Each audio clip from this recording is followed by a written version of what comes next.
Bonjour à tous et bienvenue dans mon podcast. Je suis Julie Poulain et chaque samedi, je vous partage un petit bout de mon univers. Dans ce nouvel épisode, j'ai envie de vous partager mon expérience au Vietnam. J'ai voyagé pendant 1 mois, tout comme en Chine, et finalement je n'ai traversé qu'une simple frontière. Pourtant, mon expérience a été totalement différente. Et ça a commencé tout de suite après le passage au bureau de l'immigration, puisque à peine je suis sortie, que je me suis fait accoster par je ne sais pas combien de personnes qui me proposaient d'échanger la monnaie ou de m'emmener en taxi, en moto, là où je voulais. Et je dois dire que je me suis sentie un peu oppressée, en fait, par toutes ces personnes d'un seul coup qui se sont jetées sur moi. Et j'avais prévu de toute façon d'aller en bus jusqu'à ma prochaine destination. Donc je suis partie, on va dire, un peu à la hâte, puisque je cherchais avant tout aussi à leur échapper. J'ai vraiment eu cette sensation de me sentir comme une proie. Voilà, ils avaient repéré la fille blonde avec son sac à dos et ils se sont dit « Une touriste, allons-y, vite !»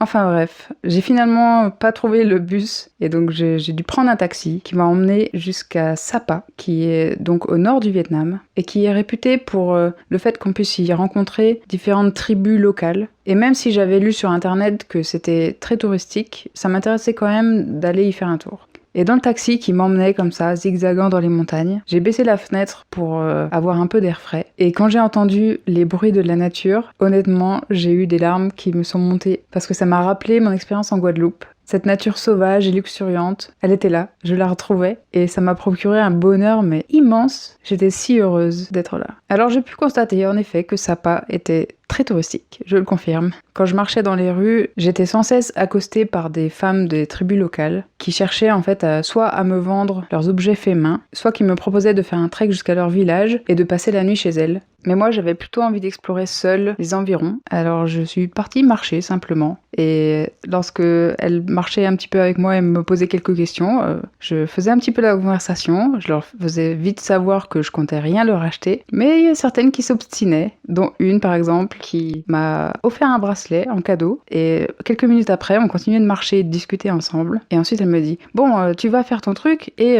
après tu fais un trek avec moi, ok ?»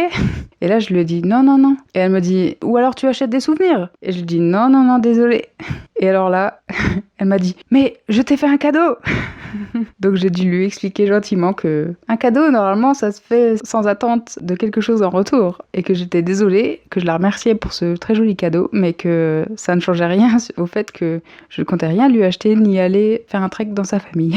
Donc voilà un peu le genre d'expérience qu'on peut avoir en marchant dans les rues de Sapa. Là-bas, les paysages sont magnifiques, c'est vraiment perché dans les montagnes et la vue était absolument incroyable. Avec les rizières comme ça sur les flancs de montagne, c'était à couper le souffle. Magnifique. Avant d'arriver au Vietnam, j'avais repéré sur internet un shop qui proposait des ateliers de sculpture sur pierre et ça m'avait vachement intriguée et intéressée et je m'étais dit que ce serait super chouette de faire ça pendant mon voyage. Et c'était justement à Sapa. Et donc j'ai profité d'être sur place pour aller voir directement la personne et lui demander voilà si c'était possible de faire un atelier. Et effectivement, l'homme en question m'a dit oui et il m'a demandé de revenir le lendemain. Donc j'étais aux anges. Et ça a été une expérience bien au-delà de toutes mes espérances, honnêtement. C'était extraordinaire. J'ai passé la journée là-bas de 10h à 17h. Il m'a guidée de A à Z vraiment pour la sculpture d'un petit pion d'échecs. En fait, il m'a laissé le choix. Il m'a dit bon alors, qu'est-ce que tu veux sculpter Tiens, prends comme exemple un peu n'importe quelle pièce qu'il y a dans mon magasin et puis on le fait ensemble.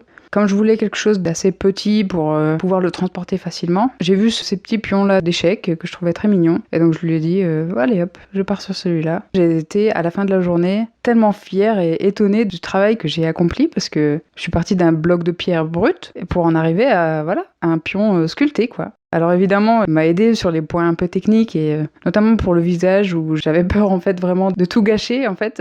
Arriver à la fin ou un peu au dernier détail, j'avais pas envie de mettre un gros truc en travers du visage. Mais voilà, c'était assez impressionnant quand même. J'ai fait une photo d'ailleurs avant-après et waouh, même encore aujourd'hui, j'en suis extrêmement fière de ce petit pion. Et le midi, il m'a invité à manger avec lui, sa femme et ses enfants. Il avait 2 filles. Et ça m'a permis en fait de voir leur tradition en fait. Donc dans sa maison, il mangeait à même le sol. Il y avait juste un tapis et puis il déposait les plats comme ça. Et puis chacun était assis par terre, accroupi. Et c'était très intéressant et ils étaient vraiment très généreux et super sympas. Très drôle aussi, on a beaucoup rigolé, beaucoup échangé. J'ai vraiment passé une journée extraordinaire avec lui. Et si vous avez l'occasion d'aller au nord du Vietnam, je vous recommande d'aller faire un atelier avec lui parce que c'est non seulement un artiste très talentueux, voilà, il a appris ça de son père et maintenant il le transmet à qui veut bien apprendre en fait, aux touristes qui veulent bien faire un atelier avec lui, à ses amis je pense, et puis peut-être un jour à ses filles. Mais c'est aussi un homme voilà, avec un cœur en or. Il a dernièrement ouvert aussi une guest house. Je lui souhaite beaucoup de succès et de bonheur avec cette nouvelle aventure. En tout cas, voilà, si vous passez dans le coin, n'hésitez pas à me contacter, je vous donnerai son contact parce que vraiment,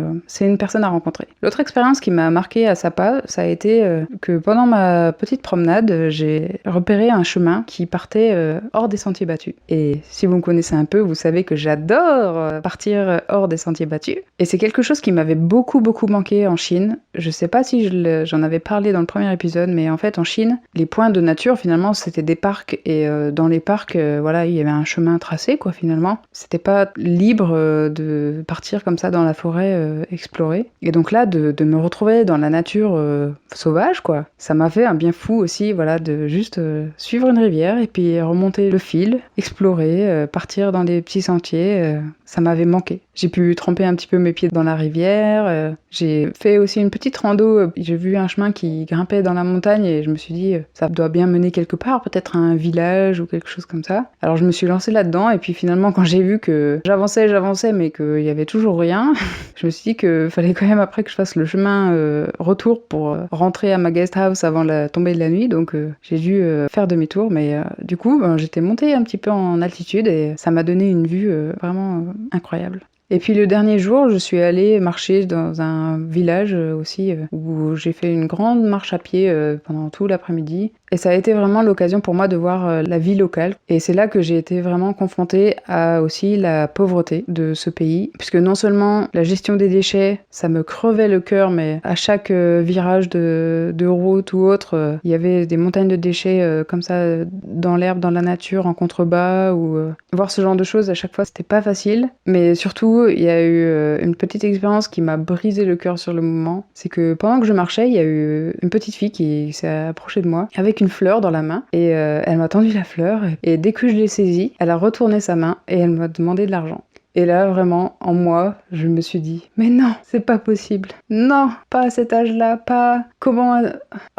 je trouve même pas les mots pour exprimer ce que j'ai ressenti à ce moment-là. Vraiment, c'était tellement de tristesse que dès cet âge-là, je sois habituée, en fait, à quémander auprès des touristes qui passent. Pour moi, ça reflète vraiment le fait qu'ils doivent être dans une situation de pauvreté extrêmement forte, quoi. Enfin bref, voilà. Une expérience un peu moins joyeuse, mais qui est aussi réelle. Voilà, c'est une réalité hein, dans ces pays-là. Il y a beaucoup de pauvreté. Et c'était la première expérience que j'ai eue comme ça, mais c'est certainement pas la dernière. Donc voilà, c'est quelque chose aussi auquel il faut penser quand on va dans ces pays-là. Ne pas rester avec ses œillères en fait d'Européens et bien se rendre compte de la réalité du terrain. Pendant cette petite marche d'ailleurs, j'ai repéré au loin une fille qui avait le même sac à dos que moi. Et sachant que c'est un Quechua, je me suis douté que c'était une Française. Et effectivement, c'en était une, puisque quand je suis arrivée à son niveau et que je l'ai interpellée, eh bien voilà, j'ai découvert que c'était effectivement une Française, qu'elle était d'ailleurs en train d'aller passer la nuit chez une locale. On a vite fait discuter et en fait elle m'a dit qu'elle habitait à Hanoï. Et comme moi je prévoyais d'y aller justement après, eh bien du coup, elle m'a dit qu'elle y serait aussi d'ici quelques jours et qu'on pourrait se retrouver là-bas, comme ça elle me ferait faire un tour. Ça faisait 1 an, je crois qu'elle y habitait, donc elle connaissait plutôt bien quoi. Donc voilà, on a échangé nos contacts et puis on a fait chemin à part et je suis rentrée après à mon hôtel. Et le lendemain, j'ai donc pris un bus pour Hanoï, la capitale, ou comme j'aime l'appeler, la fourmilière géante. Parce qu'effectivement, même après mon expérience en Chine, honnêtement, je n'avais pas vu une ville qui grouillait autant. Je suis arrivée dans le vieux quartier et vraiment, il y en avait de partout. Entre les touristes à pied, les vélos, les motos, les tuk-tuk, les voitures, ça se croise à quelques centimètres près. On se demande comment tout ça fait pour s'agencer et fonctionner sans qu'il y ait d'accident. C'est impressionnant en fait. Alors moi qui suis pas très à l'aise dans les villes, je peux vous dire que là j'avais ma dose, hein. C'était quelque chose vraiment d'incroyable. Et après la fraîcheur des montagnes, j'ai aussi découvert la chaleur de la pollution des grandes villes Et c'est là que j'ai pu ressortir mon short pour la première fois. Il faisait très très chaud et je sais pas honnêtement si c'était ce contraste de température ou la pollution ou un mélange de tout. Mais en fait, dès que je suis arrivée, je me suis retrouvée avec un nez gros comme une patate. Vraiment impossible de respirer, c'était bloqué. C'était vraiment pas agréable. Mais bon, de toute façon, je prévoyais d'y rester que quelques jours. Donc c'était juste l'histoire de peu de temps. À Hanoï, j'ai eu aussi d'autres petites expériences assez anecdotiques. J'ai notamment voulu faire un petit peu ma maligne en buvant l'eau du robinet. Oui, vous avez bien entendu. En fait, j'avais jamais été vraiment confrontée au fait que l'eau ne soit pas potable. En fait, en Chine, j'avais pris l'habitude, voilà, de faire bouillir l'eau et il y avait même des guest house ou des restaurants où l'eau du robinet était justement filtrée et potable. Donc j'avais pas vraiment vu la différence. Là, au Vietnam, il n'y avait pas de bouilloire dans les chambres et j'avais pas envie vraiment d'acheter des bouteilles d'eau en plastique. Donc je me suis dit, mais est-ce qu'elle est vraiment pas potable du tout Je me suis dit, bon, si elle est pas potable, elle doit quand même, je sais pas, avoir soit un mauvais goût ou... Je savais pas comment, en fait, est-ce qu'on peut repérer ça, quoi. Et donc j'ai bu une petite gorgée, juste comme ça, pour tester, et j'ai rien senti. Alors je me suis dit, bon, ben j'ai soif, tant pis. Et en fait, j'ai bu une petite bouteille d'eau remplie. Eh bien, je peux vous dire que ça a été un carnage, voilà. Je pense que vous avez compris le tableau. Donc, j'ai appris la leçon et j'ai jamais recommencé. Surtout que j'avais avec moi des tablettes qui permettent de purifier l'eau. Donc, finalement, je me suis rabattue là-dessus. À la base, je n'osais pas trop les utiliser parce que ça donne quand même un goût un peu de javel. C'est pas agréable. Mais bon, entre être malade et puis boire de l'eau qui a le goût de javel, vaut mieux prendre la seconde option. À Hanoï, il y a une chose qui m'a beaucoup étonnée, c'est qu'en fait, quand on se promène, il y a des rues qui sont spécifiques pour des produits particuliers. Par exemple, il y a une rue où il y a que des magasins qui vendent des armoires, des chaises, du mobilier. Il y a une rue qui est dédiée à tout ce qui est outillage, bricolage, etc. Il y a une rue qui est dédiée à tout ce qui est bijoux. Il y a une rue qui est dédiée à tout ce qui est habits. Voilà. Il y a vraiment tous les magasins presque qui sont au même endroit, quoi. Donc, quand on cherche un produit spécifique, ça doit être quand même assez pratique, puisqu'on va là, et en fait, on a tout un panel de choix, d'options. Il n'y a plus qu'à comparer les prix et à trouver son bonheur. Et puis, pendant que j'étais là-bas, j'ai aussi retrouvé la française que j'avais vue dans les montagnes de Sapa. Et on a passé toute la soirée ensemble. On allait manger dans un resto végétarien qu'elle connaissait bien. Elle m'a aussi proposé de faire un petit tour de scooter derrière elle. Et donc, elle m'a montré voilà, les différents quartiers de la ville. C'était vraiment chouette. Et puis, ça faisait du bien d'être avec quelqu'un aussi qui connaissait les lieux et qui avait aussi ce regard voilà, d'expatrié en fait, sur la ville. C'était très intéressant.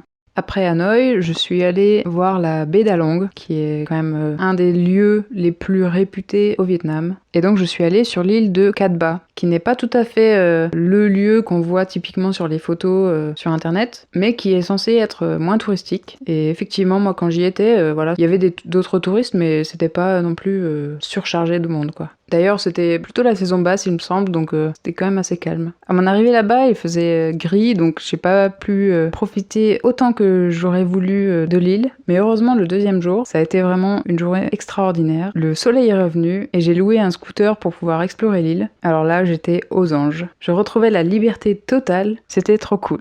J'ai visité une sorte de cave hôpital qui a servi pendant la guerre, qui était intéressante, mais très très flippante. C'est un hôpital en fait qui a été créé à l'intérieur d'une grotte et donc en plus il n'y a plus du tout de lumière ni d'électricité donc j'ai dû m'éclairer à la torche de mon téléphone, ce qui rendait vraiment l'expérience encore plus effrayante. En plus, ces idiots-là, ils ont mis des bonhommes pour recréer un peu voilà les situations qu'il y avait avec les blessés, etc. Et donc la première fois que je suis entrée dans une pièce, j'ai mis le flash de mon téléphone et que j'ai vu quelqu'un, j'ai fait un bond d'1 mètre en arrière avant de réaliser que c'était juste une poupée quoi. Enfin voilà, j'ai vite fait le tour et puis après je suis ressortie. J'ai adoré, tout au long d'ailleurs de mon voyage au Vietnam, j'ai adoré suivre du regard aussi tous les papillons qui étaient d'ailleurs très gros et très variés. Il y avait beaucoup d'espèces, j'en avais jamais vu autant, en si peu de temps en tout cas. Et ça a été le cas en fait tout au long de mon voyage au Vietnam. Je sais pas ce qu'il y a là-bas, mais vraiment il y a beaucoup d'espèces de papillons absolument splendides. J'en ai pris plein les yeux, j'ai adoré. Ensuite, je suis allée visiter le parc national de l'île, où j'ai dû grimper à nouveau, voilà, faire une petite randonnée pour arriver jusqu'à un point de vue en hauteur. Et alors là, vraiment, c'était le paradis pour moi. À 360 degrés, j'avais de la nature luxuriante, abondante, partout. C'était magnifique. J'y suis restée pendant au moins 10-15 bonnes minutes, je pense, à savourer en fait ce lieu-là, à prendre je ne sais pas combien de photos. C'était vraiment splendide. Et ça valait vraiment le coup de grimper pendant peut-être une demi-heure pour en arriver là. Et puis voilà, après, la journée était déjà écoulée et donc j'ai dû retourner à ma guest house. Sur le chemin du retour, j'ai eu l'occasion de rendre un petit peu tout l'amour justement que j'avais accumulé depuis le début de ce voyage, notamment en Chine. Quand j'ai vu une autre touriste sur le bord de la route qui demandait si je pouvais l'emmener, eh bien j'ai accepté avec grand plaisir. Je lui ai dit vas-y, monte derrière moi, je t'emmène, dis-moi où est-ce qu'il faut que je te dépose. Et puis voilà quoi. Les plages étaient aussi super jolies, même si je dois dire qu'avec tous les hôtels qui étaient en train de se construire autour, ça cassait un petit peu le paysage pour moi. Mais ça n'enlève rien au paysage absolument incroyable qui est créé par les roches karstiques qui sont au milieu en fait de la mer, au loin des côtes. C'est vraiment unique et effectivement c'est totalement à la hauteur de la réputation. C'est très joli, je peux vous le confirmer. Sur cette île, ça a été rigolo puisque j'avais trouvé un restaurant où ils faisaient une soupe de nouilles absolument délicieuse et pas chère. Et j'y suis allée tous les soirs. Et donc, à chaque fois, le gérant, quand il me voyait arriver, il savait à l'avance ce que j'allais commander. Et j'avais juste à lui dire « Oui, comme hier ». Et puis du coup, il me servait mon plat avec un grand sourire. Et cet homme, il m'avait profondément touchée puisque en fait, j'avais pu rencontrer déjà depuis mon arrivée au Vietnam des locaux qui étaient plus orientés business, on va dire, qui voyaient vraiment que les touristes comme une source d'argent en fait. Et je trouvais dommage en fait le rapport qu'ils avaient avec moi. Je trouvais qu'il était faux, qu'il était trompé. Et cet homme-là, en fait, à chaque fois que je lui tendais la monnaie, eh bien, il le prenait vraiment à deux mains et il me faisait vraiment limite une petite révérence, pour me signifier sa gratitude. Et je sais pas, ça me faisait quelque chose. Je sentais vraiment que par le fait d'être là aussi, je contribue aussi à l'économie locale et je permets, à cet homme de nourrir sa famille, de vivre. Mais c'était pas forcé, c'était vraiment très naturel. Et voilà, ça m'a touchée, en fait. Ça, c'est quelque chose que je regrette beaucoup au Vietnam, en fait. C'est ce rapport que j'ai trouvé vraiment trop faussé, comme je l'ai dit. En Chine, j'avais une expérience complètement différente. Et là, le fait qu'il faille négocier les prix, qu'il y ait tout le temps cette demande aussi de la part des gens, en fait, les chauffeurs de moto, les gens qui vendent de la nourriture dans la rue. On est tout le temps en fait accosté et vu comme un porte-monnaie ambulant en fait. Donc c'est fatigant à la longue. Et je sais pas si c'est ça ou quoi, mais en tout cas moi ça a un peu voilé mon expérience là-bas au Vietnam, puisque après avoir vécu une telle ouverture et une telle générosité de la part des locaux en Chine, là le contraste était frappant quoi. Ça combiné avec le fait qu'il y avait beaucoup plus de touristes et d'Européens, ça m'a sorti vraiment de la bulle dans laquelle j'étais pour me ramener à la réalité du fait que j'étais une voyageuse et qu'il y avait une économie autour de tout cela et que j'étais pas la seule quoi. Et en fait, ça a un peu teinté de noir, je dirais, ces premières semaines au Vietnam. Et c'est qu'après, peut-être 2 semaines, que j'ai réussi en fait à m'y habituer finalement et puis à faire avec. Et c'est donc à Hoi An, la ville où je suis allée ensuite, que là vraiment, mon expérience a quand même été modifiée et a pris quand même une autre tournure. Là-bas, j'y suis restée presque une semaine. Je m'y sentais vraiment très très bien. C'est une ville vraiment splendide. Il y a quelque chose de particulier. Elle est très charmante. Les rues sont très jolies. Les bâtiments ont vraiment quelque chose de particulier, quoi. Et quand on se promène, il y a de la musique, il y a des choses qui se passent, il y a des activités, il y a des gens, mais je sais pas, c'est vraiment une ambiance spéciale là-bas et je me suis sentie vraiment très à l'aise. En plus, dans mon hôtel, c'était vraiment super parce que j'avais même une piscine, j'avais le petit déj offert, c'était vraiment, on va dire, le luxe et j'en ai bien profité. Ça m'a fait beaucoup de bien de prendre ce temps pour moi aussi, pour me ressourcer. Et c'est à cette occasion-là que j'ai tourné ma toute première vidéo aussi par rapport à mon voyage, que je vous laisserai aller regarder sur YouTube si ça vous intéresse, où je parle en fait de quelque chose que j'ai fortement ressenti à ce moment-là, qui a été en fait le vide post-rêve accompli. Alors je développe plus dans la vidéo, mais en fait j'étais très perturbée à ce moment-là en fait par la question et après en fait. Quel est le but de ce voyage? Qu'est-ce que je vais en faire? À quoi bon tout cela? Et tout ça a été dû au fait que je venais de réaliser mon plus grand rêve, qui était de voyager, de partir comme ça à l'aventure. Et voilà, une fois que c'est fait, pouf, ça retombe comme un soufflet et c'est vraiment pas agréable. Pourtant, c'est quelque chose d'extrêmement commun, que ce soit pour un rêve ou un objectif. En fait, c'est ça le truc, quoi. C'est que dès qu'on y arrive, après, on n'anticipe pas le fait que derrière, ça va retomber, quoi. Tourner cette vidéo d'ailleurs, ça a été un vrai challenge pour moi, parce qu'évidemment je me posais toutes les questions de oh là là, mais je vais être avec mon téléphone, est-ce que la qualité va pas être trop pourrie, et puis je suis avec mon kit main libre aussi, est-ce qu'on va bien m'entendre, le montage, oh là là, mais je vais devoir faire ça sur une application, ça va vraiment pas être pratique. Ça a été un vrai challenge de faire le montage sur téléphone, et puis voilà, de me livrer aussi surtout à ce point-là, puisque y a beaucoup de personnes qui peuvent voir le voyage comme quelque chose d'inspirant, d'extraordinaire, de motivant, etc. Mais il y a aussi voilà, beaucoup de, pas de moins bons côtés, mais d'autres côtés, voilà, comme dans la vie en général finalement. Et moi à ce moment-là, j'ai ressenti ce besoin de partager, de me montrer vulnérable, comme j'ai continué à le faire du coup après ça, quoi. Ça m'a permis de me débloquer et de m'ouvrir à toutes les personnes qui me suivent, à vous qui m'écoutez aujourd'hui, pour oser en fait partager tout ce que je traverse, que ce soit inspirant ou pas, que ce soit motivant ou pas. Parce qu'en fait c'est la vie, et la vie c'est varié, c'est des hauts, des bas, c'est de la lumière, de l'ombre, c'est une danse. Et tout ça est absolument magnifique. Oh je viens de me rendre compte que j'ai oublié de vous raconter mon passage à Ninh Binh, qui est la baie d'Along terrestre. Donc je vais le faire tout de suite. Donc juste après être allée sur l'île de Cat Ba, je suis allée voir à Ninh Binh, où je suis restée dans un homestay, donc c'est chez l'habitant. À peine arrivée là-bas, l'aventure a démarré sur les chapeaux de roue, puisque je suis allée à pied de l'arrêt de bus jusqu'à la guest house, en passant par les rizières. Donc je suis allée avec mon gros sac à dos sur les petits chemins, et en plus j'avais pas anticipé que ça me prenne autant de temps. Je crois que j'ai marché pendant bien 1h30, et donc la nuit est tombée avant même que j'arrive. Et à quelques minutes seulement de mon arrivée, il y a eu un couple de touristes qui est passé en moto, qui a insisté pour qu'ils me déposent, parce qu'ils étaient vraiment pas rassurés de me voir marcher toute seule dans la nuit comme ça. Moi ça allait honnêtement, je savais que j'étais bientôt arrivée, puis j'entrais justement dans la partie habitée, on va dire, j'étais plus au milieu de nulle part, donc j'avais pas trop peur. Mais du coup voilà, je suis montée avec eux, et puis finalement je suis arrivée plus vite quoi. C'était très gentil de leur part de s'arrêter et de me proposer ça. Et là-bas, je me suis tout de suite sentie très à l'aise, et j'ai senti vraiment une ambiance très familiale dès mon arrivée. La gérante, c'est une jeune femme de peut-être 35 ans. Elle est absolument adorable. Elle a un sacré caractère. J'ai beaucoup apprécié discuter avec elle. Elle a une vision qui va vraiment à contre-courant de sa culture, de ses traditions, où là-bas c'est très ancré que voilà, la femme doit se marier et créer une famille. Et elle, non, en fait, elle a très rapidement fait comprendre à ses parents qu'elle en avait décidé autrement, elle voulait faire un business, créer la vie qu'elle avait décidé. Alors que jusque-là, les locaux, surtout les femmes, m'avaient paru assez réservées et qui osaient pas trop exprimer leurs opinions. Elle osait franchement dire ce qu'elle pensait, que ça plaise ou non, que ça fasse rire ou non. Et elle avait du caractère, quoi. J'aimais bien sa franchise et sa simplicité aussi.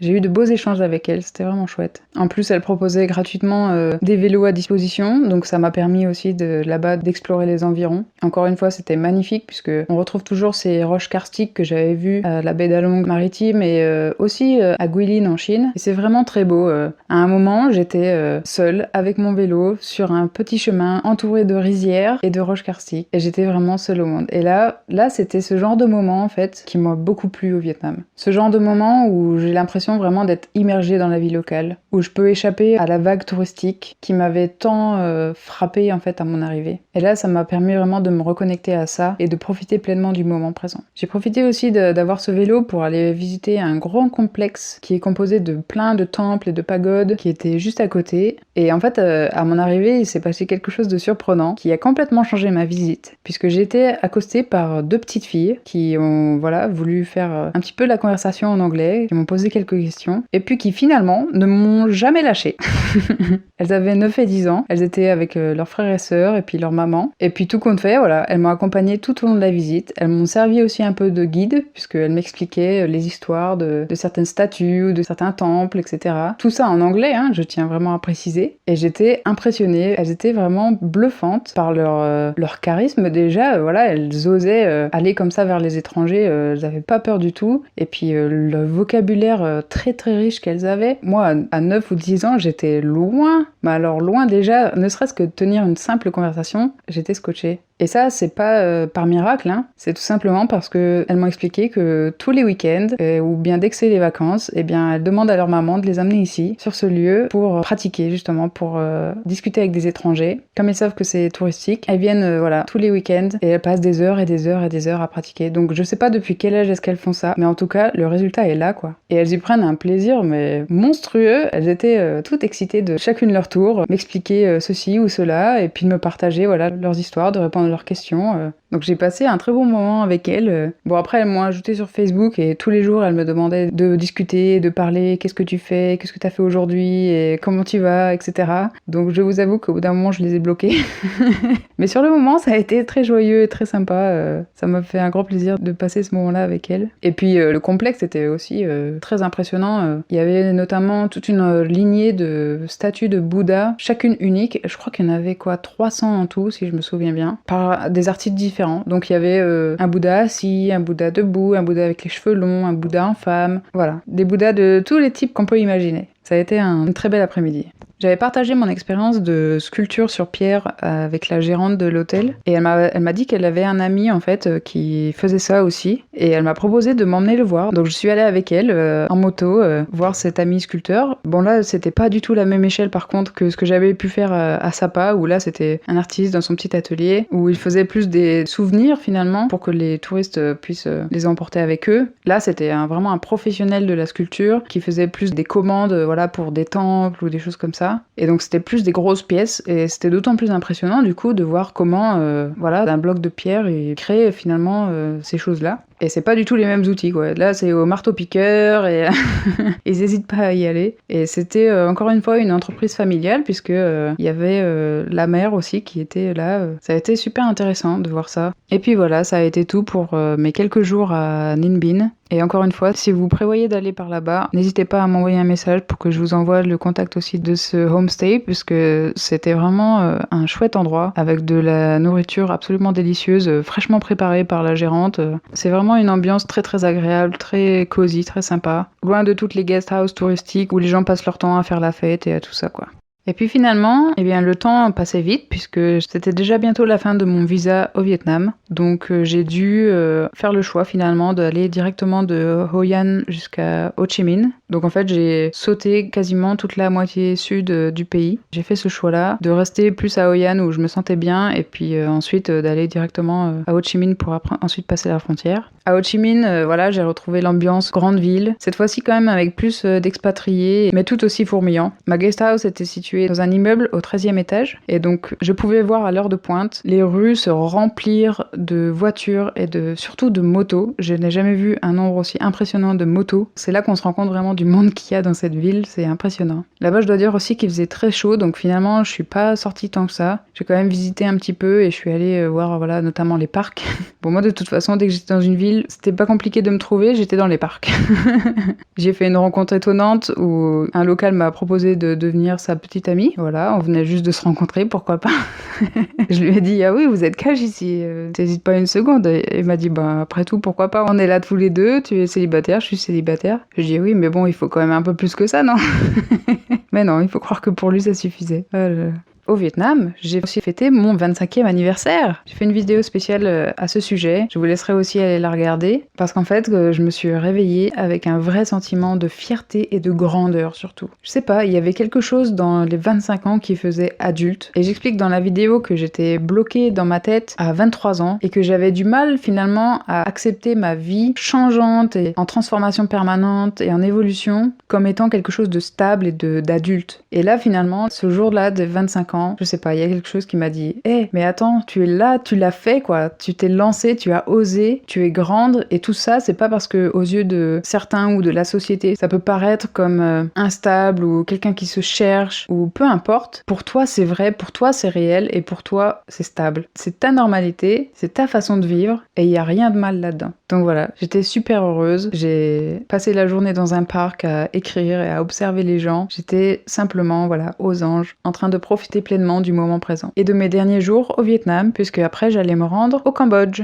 Et donc ça fera l'objet d'un nouvel épisode, voire même de plusieurs d'ailleurs, puisque au Cambodge j'y suis restée 9 mois, donc je pense que je vais découper en au moins 2 épisodes. Voilà, c'est à peu près tout pour mon expérience au Vietnam. Comme je vous l'ai dit en début d'épisode, mon expérience a été radicalement différente de celle que j'avais eue en en Chine, mais elle a été aussi très riche en apprentissage, en rencontres et en moments de bonheur, puisque malgré tout, dans chacun de ces pays, j'ai eu des moments où j'avais profondément la sensation que tout pouvait s'arrêter maintenant, je pouvais mourir. Honnêtement, c'était ok. J'avais vécu ce que j'avais à vivre, j'étais remplie de bonheur, de gratitude, et ce sentiment en lui-même, en fait, pour moi, il voulait tout dire. Peu importe ce qu'il se passait, je me rattachais à ce sentiment de ok, tout peut s'arrêter maintenant, j'ai déjà vécu des choses qui ont dépassé mon entendement, qui ont dépassé tout ce que je pensais être capable de faire, et ça n'a pas de prix. Si vous avez aimé cet épisode, n'hésitez pas à le partager sur vos réseaux sociaux et à vous abonner pour ne pas rater les suivants. Moi, je vous retrouve samedi prochain pour un nouvel épisode. À bientôt!